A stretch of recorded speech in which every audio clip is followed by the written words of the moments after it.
Bonjour à toutes et à tous. Je me présente, je m'appelle Christelle Sébillot et j'enseigne l'allemand dans l'Académie de Strasbourg depuis 2008. J'enseigne dans le collège du Korosberg à Trüstersheim.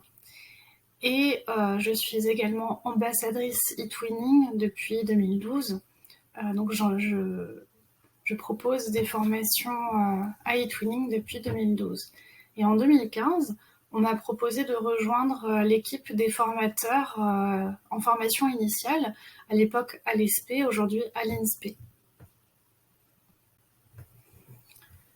Ces formations sont intégrées dans le MEF Enseigner l'allemand au second degré, à la fois en M1, donc en première année, où chaque année on a environ une dizaine d'étudiants, et en M2 et DIU, donc en deuxième année, où chaque année on a environ une trentaine de stagiaires.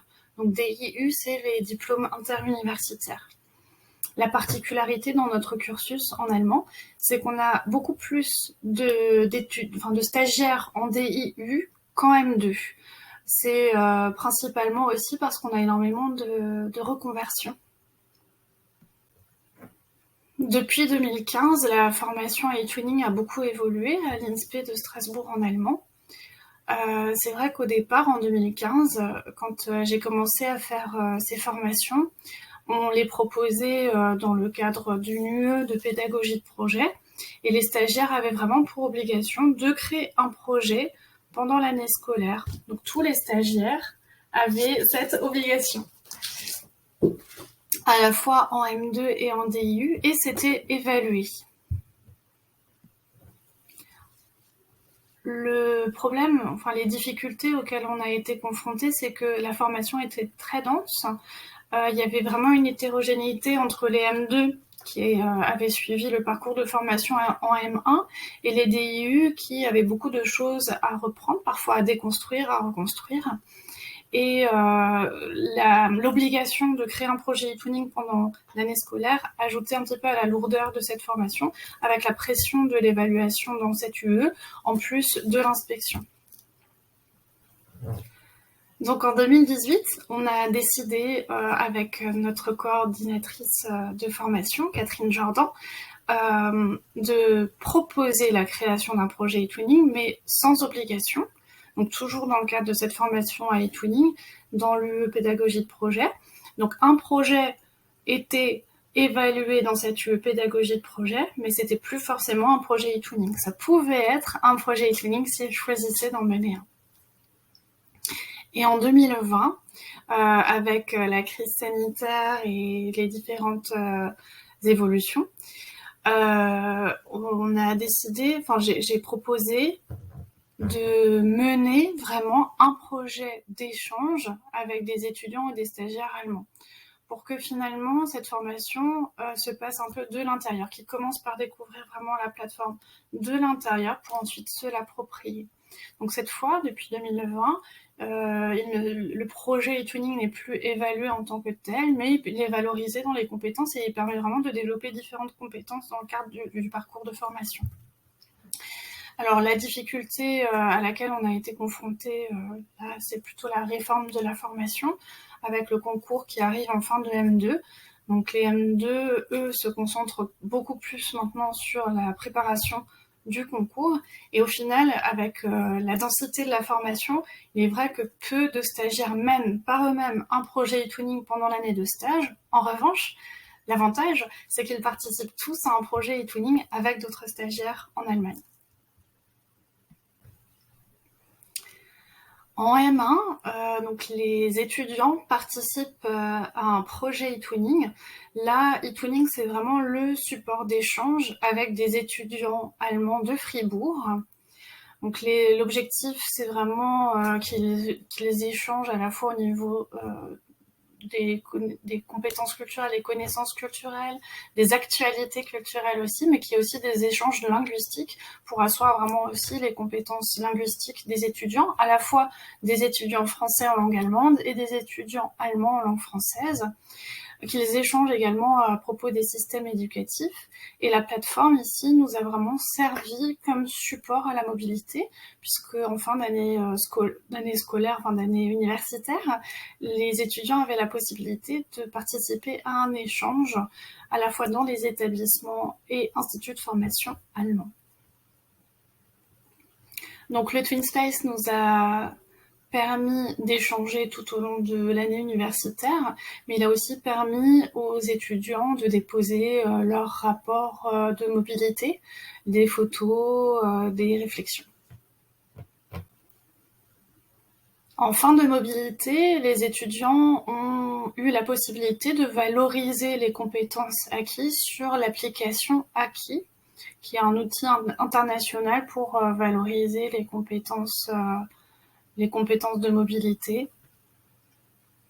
Si vous souhaitez découvrir cette application, je vous ai mis le lien ici sur la diapositive. En M1, après avoir créé le projet en mars 2022, donc c'était l'année dernière, la première année qu'on menait ce projet en M1, on a créé le TwinSpace, on a ouvert le TwinSpace aux étudiants, et ensuite, moi j'ai pu mener une formation de 3 heures pour présenter le TwinSpace aux étudiants en formation.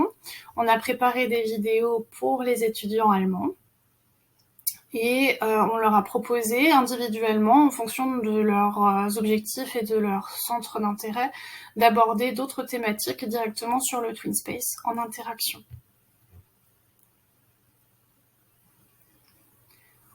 Enfin, en juin-juillet, ils ont pu participer à la mobilité. Donc ce projet était intégré à lui concevoir, mettre en œuvre et réguler les enseignements dans la matière langue dans et pour l'enseignement allemand de spécialité et approche interculturelle. En M2 et DU, donc en deuxième année, ce projet est mené depuis 2020. Dans ce projet, eTwinning, c'est vraiment le support des échanges avec des stagiaires allemands de Fribourg et de Rottweil.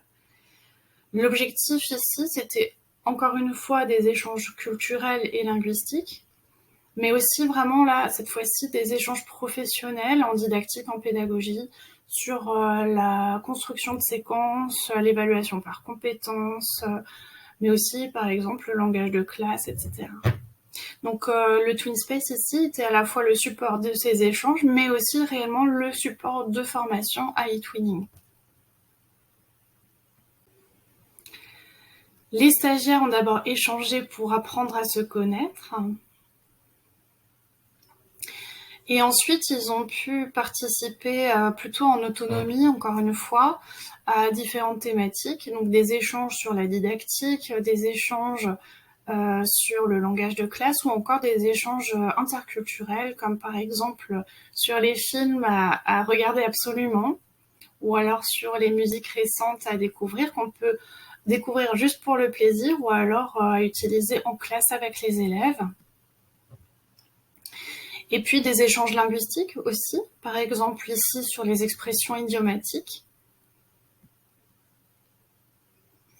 Et comme je le disais, le TwinSpace a réellement servi ici aussi de support de formation. Donc à la fois, il a été le support des échanges et le support de formation à eTwinning. Et puis cet échange, il a surtout aussi permis de voir un peu plus loin, d'imaginer l'avenir, donc non seulement l'année de stage, mais aussi ce qui allait advenir les années suivantes. Donc peut-être de créer des partenariats plus durables entre les stagiaires pour pouvoir mener des échanges à l'avenir entre leurs élèves. Donc on a mis en place une bourse aux échanges pour permettre et faciliter ces échanges grâce au TwinSpace et à ce projet.